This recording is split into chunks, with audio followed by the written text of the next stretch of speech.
오늘 우리에게 주신 하나님 말씀은 마가복음 8장 35절부터 36절까지 말씀입니다. 신약성경 67면 마가복음 8장 35절부터 36절까지 말씀입니다. 이 계시의 말씀을 제가 받들어 읽어드릴 때 살아계신 우리 예수님의 음성을 들으실 수 있기를 바랍니다. 누구든지 자기 목숨을 구원하고자 하면 잃을 것이요 누구든지 나와 복음을 위하여 자기 목숨을 잃으면 구원하리라. 사람이 만일 온 천하를 얻고도 자기 목숨을 잃으면 무엇이 유익하리요. 아멘. 아이들이 친구 관계에서 화가 날 때, 어른들도 가끔은 그런 표현을 사용하는데 하지 않았으면 좋겠다는 표현 중에 이런 표현 사용할 때 있죠. 죽고 싶어? 죽을래? 사실 그 표현을 사용하는 사람 그 누구도 내가 쟤를 꼭 죽일 거야, 저 사람을 죽이고 말 거야 라고 하는 굳건한 의지를 가지고 말하는 사람은 없습니다. 또 듣는 입장에서도 내가 이걸 조금 더 하면 오늘로 내 인생이 이제 끝나는구나 이렇게 생각하는 사람도 없을 것입니다. 누구도 나의 삶 가까운데 죽음이 있다고 생각하지도 않고요.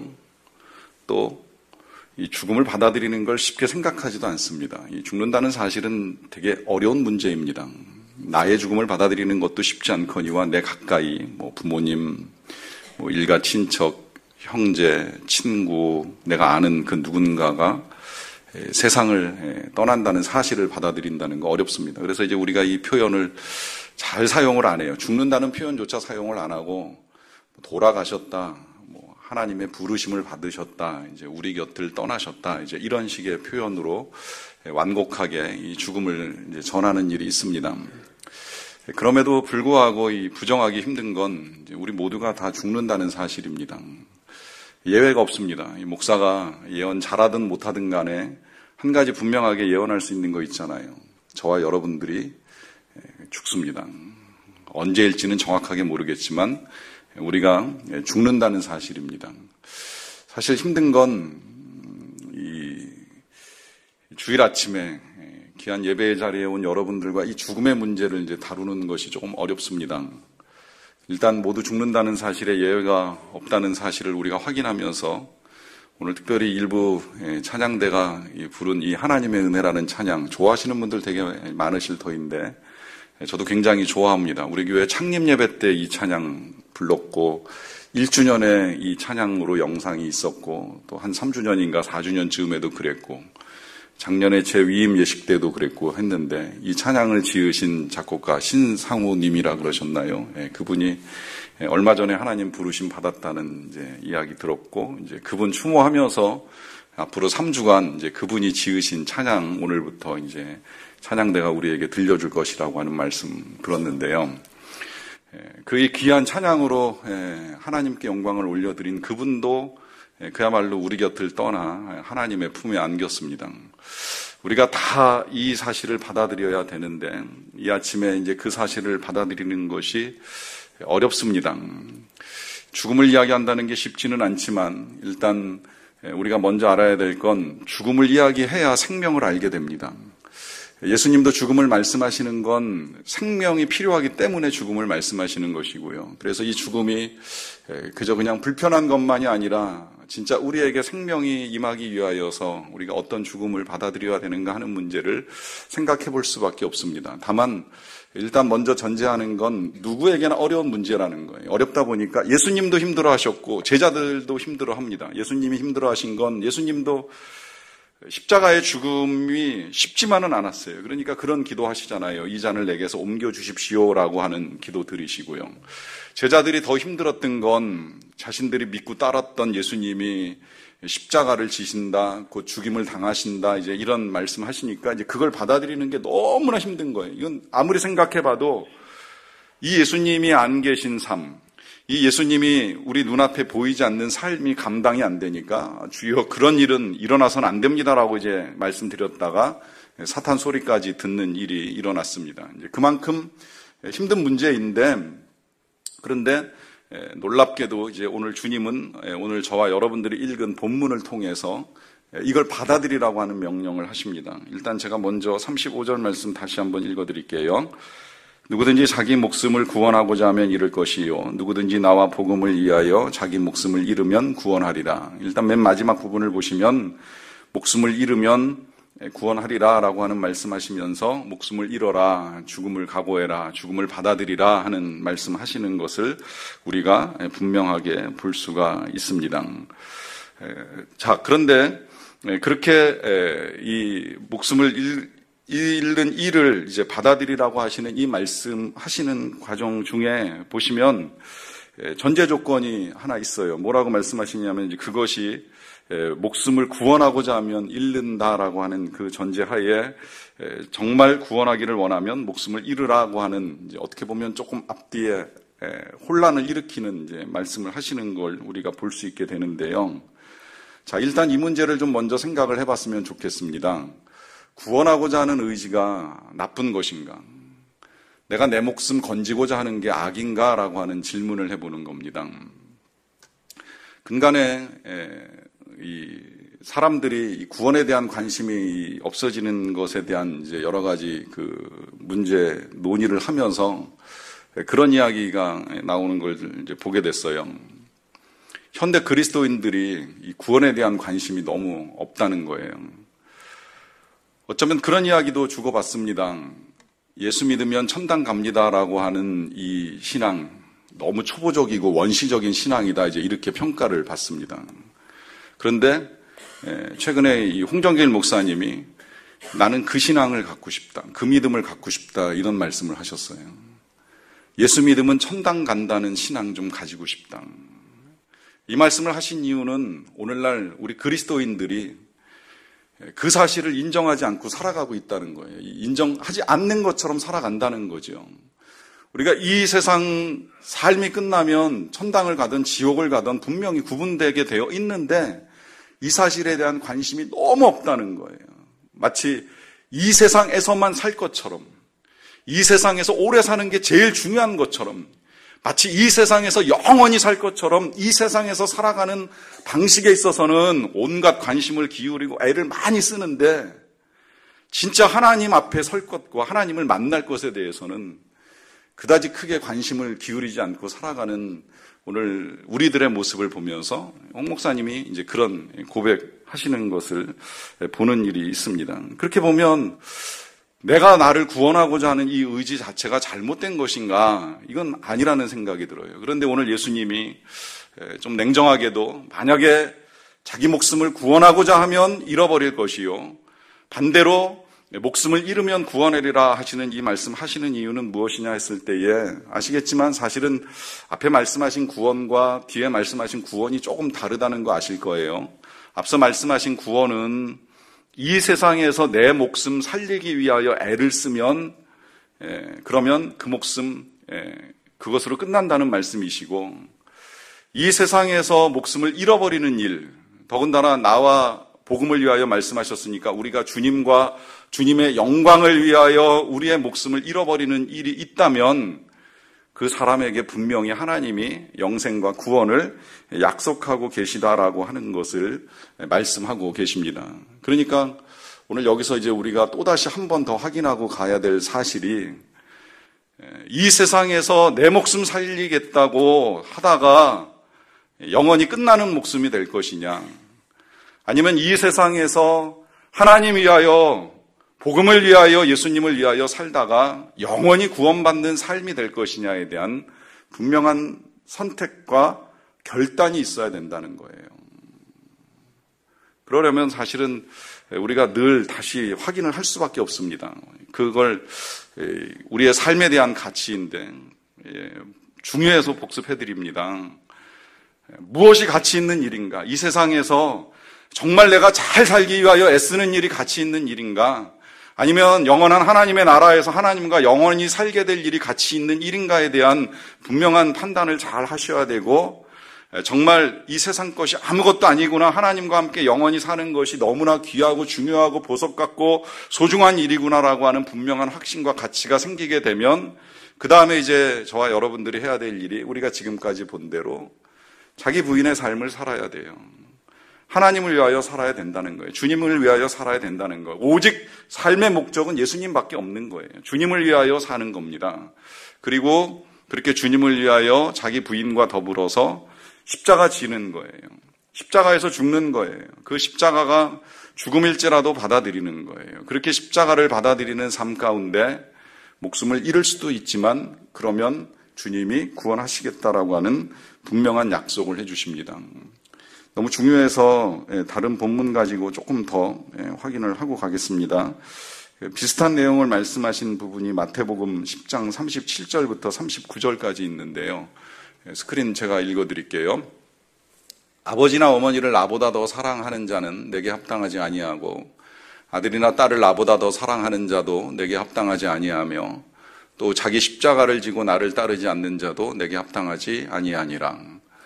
자기 목숨을 얻는 자는 잃을 것이요 나를 위하여 자기 목숨을 잃는 자는 얻으리라. 요 39절 일단 보시면 목숨을 얻는 자는 잃는다. 또 나를 위하여 예수님을 위하여 조금 전에 우리가 읽은 마가복음하고 똑같이 주님과 복음을 위하여 목숨을 잃는 자는 얻으리라 이 말씀하시잖아요. 다시 앞으로 넘어가서 보시게 되면 그 목숨 얻기 위하여 합당한 사람, 합당하지 아니한 사람이 여기 설명이 이렇게 되어 있는데 여기 쭉 합당하지 아니한 이제 몇 가지의 사람들을 열거하십니다. 부모님을 주님보다 더 사랑하는 사람, 또 자녀를 주님보다 더 사랑하는 사람, 또 십자가를 지고 따르지 아니하는 사람 다 주님이 합당하지 않다 그래요. 합당하지 않다는 말씀의 의미 아시죠? 이거 부적절하다는 겁니다. 불합격이라는 얘기예요. 그러니까 합당하지 않으면 탈락입니다. 탈락이면 그 결과는 아시지요? 합당해야 구원받고 합당해야 목숨을 얻는다 했을 때에 지금 여기 열거된 이 사람들은 합당하지 않다는 거예요. 자, 이제 여기서 더 어려워지는 겁니다. 그러면 부모를 사랑하지 말란 말이냐? 자녀를 어찌 안 사랑할 수 있겠느냐? 어떻게 십자가를 지고 주님만 따라갈 수 있겠느냐라고 하는 질문이 나옵니다. 이 일에 있어서 우리가 조금 부담스러워하고 두려워하는 것이 어쩌면 이제 오늘날 저와 여러분들이 가지고 있는 이 신앙의 실체이고 또 지금 종교개혁 500주년을 맞이하면서 우리가 이제 바꿔야 될 이 개혁의 요인들이라고 볼 수 있겠는데요. 한국교회가 오랫동안 비판을 받아왔던 것 중에 한 가지가 기복신앙입니다. 저는 기복신앙 자체를 나쁘다고는 생각을 하지 않아요. 문제는 복의 내용이고 그리고 그 복을 구하기 위해서 우리가 하나님께 어떤 태도를 취할 것이냐가 굉장히 중요한 것인데 문제 이 복이 이 세상에 한정돼 있으니까 욕을 먹는 거예요. 진짜 우리가 하나님 앞에서 부끄러움 없이 구원함을 얻고 면류관을 받을 것에 대한 그 진정한 복, 영원한 복에 대한 소망이 있다면 이렇게까지 한국교회가 개혁의 필요성이 대두되면서 세상으로부터 지탄받는 그런 교회와 성도는 아니었을 것이라고 하는 생각이 듭니다. 그러한 삶을 위해서 주님이 오늘 우리에게 제시하시는 것이 무엇이냐면 주님 위하여 살라는 거예요. 나와 내 부모와 내 자녀와 내 가정만을 위하여 사는 삶이 아니라 정말 하나님을 위하여 하나님의 영광을 위하여 사는 삶이어야 된다는 것. 그래야 합당하다고 주님이 말씀하시는데 이 말씀에 비추어서 보니까 실제로 우리 합당하지 아니한 면이 너무 많이 드러납니다. 사실 이 문제에 있어서 목회자가 제일 잘못 많이 했다는 사실을 인정하고 고백합니다. 목회자가 교회를 세울 때 주님을 위하여 세우고 주님을 위하여 사역을 해야 되는데 많은 경우에 우리가 우리 자신을 위하여 했다는 사실을 인정합니다. 그러다 보니까 성도님들도 교회를 다니고 예배를 드리고 기도하지만 그 많은 경우에 많은 목적들이 정말 주님을 위하여 전적으로 내어드리는 삶이 아니라 내가 이와 같은 신앙생활을 통하여 하나님께 무엇을 얻을 수 있을까? 우리 가정에 하나님이 어떤 좋은 것을 주실까? 이 세상을 살아가는데 어떤 부귀와 영화와 영광을 주실까? 이 일에 훨씬 더 많은 관심을 기울이며 살아왔다는 사실을 우리가 인정하지 아니할 수가 없습니다. 다시 분명하게 제가 선포하고 저와 여러분들에게 말씀드립니다마는 믿음이라고 하는 건 절대 이 세상에서 나를 위하여 사는 것이 아닙니다. 하나님을 위하여 사는 것입니다. 내 자녀를 위하여 사는 것이 아닙니다. 주님의 영광을 위하여 살아가는 것입니다. 그 주님의 영광을 위하여 살아가는 과정 중에 때로 버려야 될 상황에 직면할 때가 있어요. 그것 때문에 이제 예수님이 이 말씀하시는 거예요. 부모를 버려야 될지도 모르고 자녀를 버려야 될지도 모르고 집과 재산을 버려야 될지도 모르고 명예와 영광을 버려야 될지도 모르고 심지어는 우리의 욕심과 다른 사람을 미워하는 마음까지라도 주님이 내어놓으라고 하면 그거 다 내려놓을 때에 우리가 주님을 제대로 따라갈 수 있기에 그 상황을 받아들일 수 있어야지 주님을 따라간다라고 분명하게 말씀하십니다. 그런데 이 상황에서 제가 앞서 가치를 먼저 말씀드린 이유는 그 따라가는 삶에 대한 가치가 우리의 삶에 분명하지 않으면 주저하는 거예요. 이거 진짜 어떻게 버리지? 이거 진짜 어떻게 버릴 수 있을까? 이거 버리면 괜찮을까? 여러분이 어설픈 믿음이 오히려 더 큰 문제를 야기한다는 거 혹시 아세요? 막상 정말 버리라고 하면 이런 생각 우리 마음속에 들어옵니다. 정말 내가 주님 위하여 내 목숨 버렸다가 내 아내는 과부가 되는 거 아니야.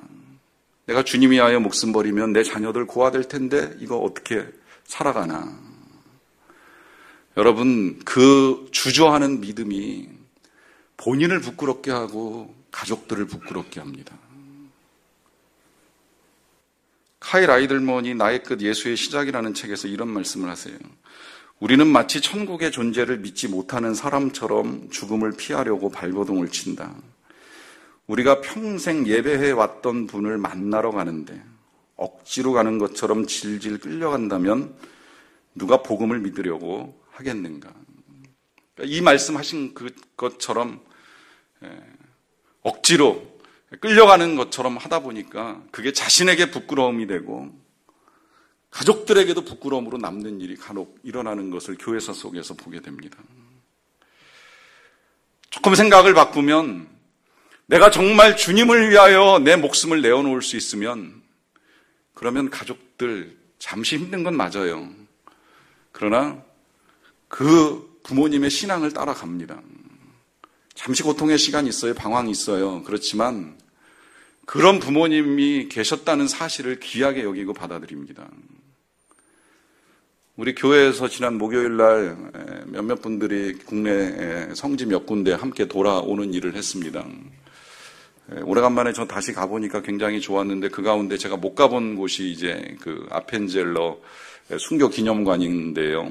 저는 이번에 거긴 처음 가봤어요. 군산에 있는데 가서 이렇게 이제 이 역사와 그 순교에 관한 이제 말씀 이렇게 듣다 보니까 아펜젤러 목사님이 우리 교회 우리나라 최초의 선교사로 이 땅에 오셨던 분인 건 다 아실 거예요. 그분이 1885년에 인천에 상륙하셔가지고 이제 이 땅에서 사역을 하시다가 이 목포에 그 성서 번역자 회의가 있어가지고 그 회의에 참석하기 위해서 배 타고 이 군산 앞바다 지나가시다가 이제 풍랑 때문에 목숨을 잃게 돼요. 뭐 이걸 뭐 순교로도 볼 수 있고 순직으로도 볼 수 있는데 어쨌든 선교와 관련된 일을 하시다가 이제 세상을 떠나신 거예요.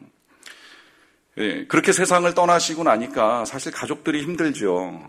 남편 따라 또 아버지 따라 그 먼 미국에서부터 교통도 별로 좋지 아니한 그 시대에 배 타고 죽을 고생하면서 태평양 건너 이 조선 땅 대한민국까지 왔는데 와서 몇 년 제대로 사역도 못하고 배 타고 가다가 배와 함께 그냥 군산 앞바다에 가라앉으셨으니 이 얼마나 안타까운 일입니까? 그러니까 그 아펜젤러 목사님의 외아들 같아요.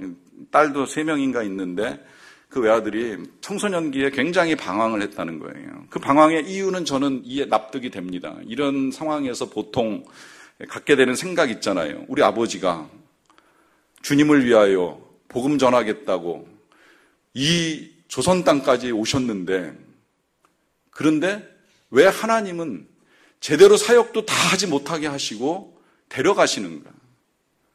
하나님이 살아계시다면 어떻게 그런 일이 있을 수 있겠는가라고 하는 그 방황 사춘기 때 능히 할 수 있을 거라고 생각을 합니다. 그런데 시간이 지나면서 이 아들이 깨닫는 거예요.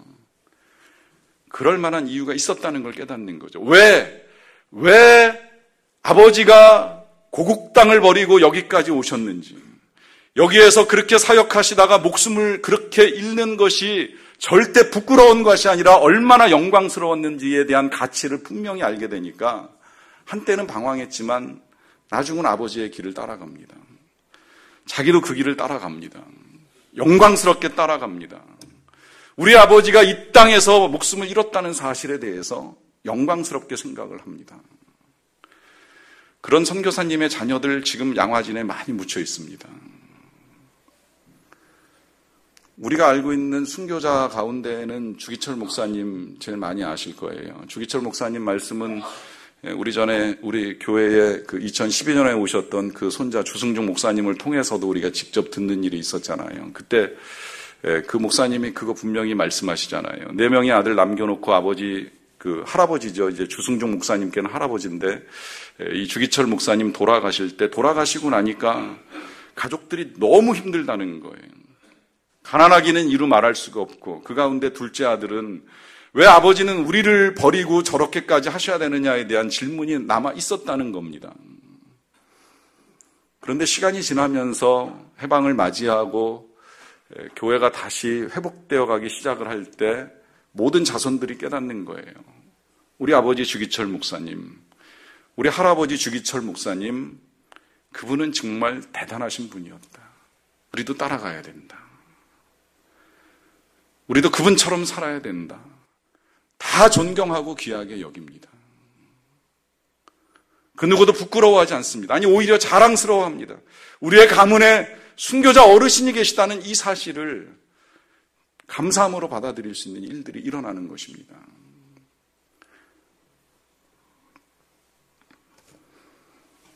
목숨을 버리는 것이 어렵기는 하지만 그러나 어설프게 살겠다고 이 땅에서 목숨 건지겠다고 하는 것보다 목숨을 버릴 때에 일어나는 일들을 주님이 분명히 우리에게 가르쳐 주십니다. 이러한 죽음을 저와 여러분들이 받아들이려면 사실은 쉽지는 않아요. 저도 전하면서 계속 저 자신에게 되묻습니다. 이걸 어찌 우리가 이루어갈 수 있을까? 나라면 어찌할까? 하는 이제 질문을 하면서 말씀을 준비합니다. 왜 어려운가를 다시 한번 좀 점검을 해봤어요. 그랬더니 이제 몇 가지 이유가 있더라고요. 한 가지는 우리가 이 세상에 살면서 세상으로부터 보고 들었던 많은 것들이 그런 삶을 살지 못하도록 요구합니다. 세상은 끊임없이 지금도 어떤 경로를 통해서든 우리에게 말합니다.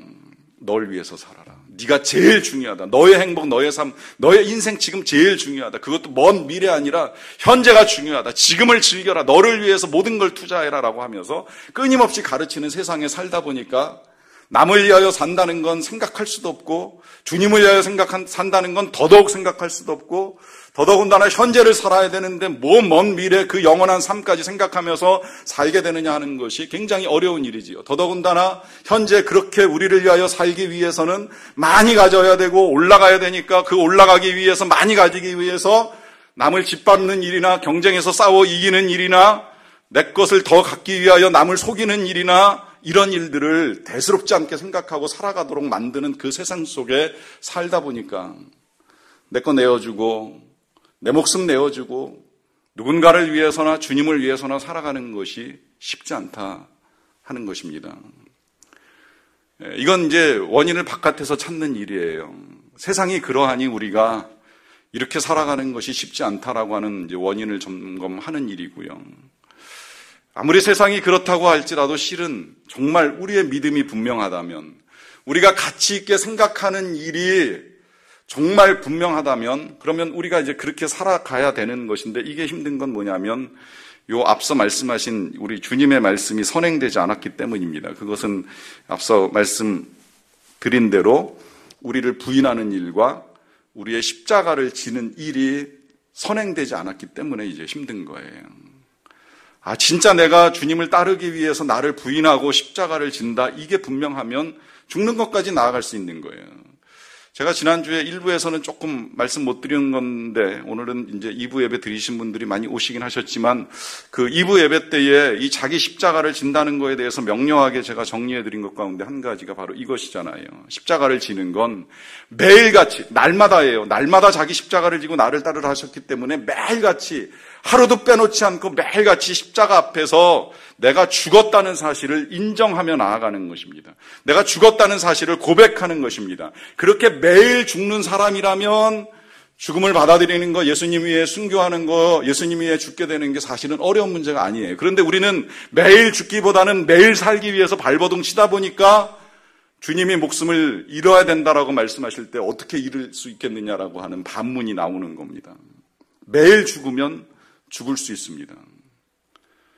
매일 십자가 앞에서 내가 죽은 죄인이라는 사실을 인정하면 어느 순간 죽음이 내 앞에 다가와도 그것을 받아들이는 일은 어렵지 않다는 거예요. 저는 목회를 하면서 남들보다 특별하게 경험하는 일 가운데 한 가지가 세상을 떠나는 많은 분들을 만나게 되는 겁니다. 제 앞에서 호흡을 거두시는 분을 뵙는 일도 있었고요. 또 아니라면 이제 세상을 떠나시고 주님의 부르심을 받으신 상태에서 이제 이 땅에 몸만 남겨두신 분을 이제 뵙고 입관하는 일, 안치실에서 시신을 꺼내서 이렇게 누워있는 분을 뵙는 일도 있고, 이제 그분을 입관하는 자리에서 이제 그분을 1시간 동안 지켜보는 일도 수없이 했고요. 또 때로는 이제 그렇게 입관이 끝나고 나면 그 다음날 장례를 하기 위해서 운구에서 그 운구된 시신이 불에 태우기 위해서 이 화장터에 들어가는 것도 보는 일이 있고, 때로는 하관하기 위해서 이제 관을 다 부시고 탈관해서 이 땅 속에 그냥 매장을 하는 것도 보는 일이 있었습니다. 제가 보았던 그 수많은 사람들의 공통점이 한 가지가 있습니다. 그것은 이 세상 일들에 아무 관심이 없어요. 자신이 무슨 옷을 입었는지도 모르고, 남들이 무슨 옷을 입고 있는지, 남들이 쳐다보는지 안 쳐다보는지, 자기가 무엇을 가지고 가는지 다 관심이 없어요. 왜 관심 없는지 아시죠? 죽어서 관심이 없는 거예요. 세상을 떠났기 때문에 관심이 없는 겁니다. 죽은 사람은 이 세상 그 어떤 거에도 관심 가질 수가 없는 거예요. 이 세상 남들이 그렇게 대단하게 여기는 거, 귀하게 여기는 거, 그걸 갖기 위해서 발버둥 치는 것들이 아무것도 아니라는 걸 알고 있는 겁니다. 이것이 십자가에서 그리스도와 함께 죽은 사람의 모습입니다. C.S. 루이스가 이렇게 말씀합니다. 자신을 포기하면 진정 자신을 얻으리라. 목숨을 잃으면 목숨을 구원하리라. 죽음, 즉 매일 자기 야망과 소원의 죽음, 결국에는 몸 전체의 죽음에 온전히 순응하면 영생을 얻으리라. 그 무엇도 움켜쥐지 말라. 손에서 놓지 않는 것은 진정으로 우리의 것이 될 수 없다. 우리 안에서 죽지 않는 것은 부활할 수 없다. 자기 신을 추구하면 결국에는 미움과 외로움, 절망, 분노, 파멸, 부패만 얻는다. 하지만 그리스도를 추구하면 그분을 찾을 뿐 아니라 나머지도 덤으로 따라온다. 여러분, 우리가 사실은 이 주님이 이렇게 말씀하셨지만 다 주님 때문에 죽음을 당하지는 않습니다. 모든 사람이 다 순교자가 되는 건 아닙니다. 목숨을 잃을 수도 있지만 잃지 않을 수도 있어요. 북한에 억류되었다가 이번에 풀려나신 그 캐나다의 이면수 목사님께서 이제 풀려나시고 나서 섬기시는 교회에서 그런 이제 말씀하셨다 그러잖아요. 북한에서 붙잡혀서 이 수용소에 들어갔을 때에 그런 마음이 드셨다는 거예요. 아, 이렇게 내 인생이 끝나는구나. 내가 이렇게 이제 순교하게 되는구나. 그런데 2년 반 그 수용소 생활 하시다가 이제 풀려나셔가지고 이제 캐나다로 가셨다가 지금 이제 우리나라 들어오셔서 또 다른 사역들 준비하고 계신다는 소식을 전해 들었는데요. 아무나 순교하는 것이 아니라는 게 너무나도 분명합니다. 순교하실 줄 알았지만 그게 자신의 뜻대로 되지 않는다는 거예요. 사실 그렇게 보면 우리가 내가 잃고 싶다고 해서 잃어버리는 목숨도 아니고 내가 지키겠다고 해서 지켜지는 목숨도 아닙니다. 더더군다나 우리의 삶이라고 하는 것이 내 맘대로 할 수 없는 것이 있고요. 특히 만약에 정말 우리가 아까 말씀드린 대로 아펜젤로 목사님이나 아니면 주규철 목사님이나 우리 앞서 가셨던 여러 순교자들의 믿음을 따라 우리가 그런 상황에 놓여 있을 때에 그 누구도 그 상황에서 정말 살고 싶어서 주님을 부인하게 될지, 아니면 내가 죽을지라도 주님과 복음을 버릴 수는 없다라고 고백하며 순교의 신앙을 지킬지에 대해서는 아무도 말할 수는 없습니다. 그러나 이거 한 가지는 분명합니다. 우리의 믿음이 어떠하든지, 우리의 믿음이 순교를 각오하고 주님의 영광을 위하여 전적으로 달려가든지, 아니면 순교의 순간에 주님을 부인하고 배신하고 도망가버리는 연약한 믿음이든지, 아니면 그 정도까지는 아니지만 이 세상 교회 출입하면서 어떻게든 잘 살아보기 위하여 발버둥 치는 세속적인 삶이든지, 그렇게 살아가는 저와 여러분 모두를 위해서 우리 주님은 과감하게 목숨을 버리셨다는 거예요. 십자가에서 죽으셨다는 거예요. 그 목숨 버리실 만한 가치가 우리에게 없을지라도, 우리가 그렇게까지 하시면서 살릴 만한 가치가 있는 존재가 아닌 건 너무나도 분명하지만, 그런 우리를 살리고 싶으셔서, 그런 우리에게 영생을 주고 싶으셔서, 그런 우리가 영원한 생명을 가지고 하나님과 함께 영원한 삶을 누리도록 주님이 저와 여러분들을 위하여 먼저 죽으셨습니다. 그 먼저 죽으신 예수님의 죽음이 믿어진다면 우리도 그 주님 따라가는 것이 너무나 당연한 일이 아니겠습니까? 기도하겠습니다. 사랑하는 성도 여러분, 오늘도 주님께서 저와 여러분들에게 또다시 말씀하십니다. 누구든지 나를 따라오려거든 자기 십자가를 지고 자기를 부인하고 나를 따를 것이니라. 누구든지 자기 목숨을 구원하고자 하면 잃을 것이요, 누구든지 나와 복음을 위하여 자기 목숨을 잃으면 구원하리라. 주님의 말씀 여러분들 귀와 마음에 들린 대로 여러분들 믿음의 고백을 주님께 드리는 시간을 잠시 갖겠습니다. 같이 기도합니다.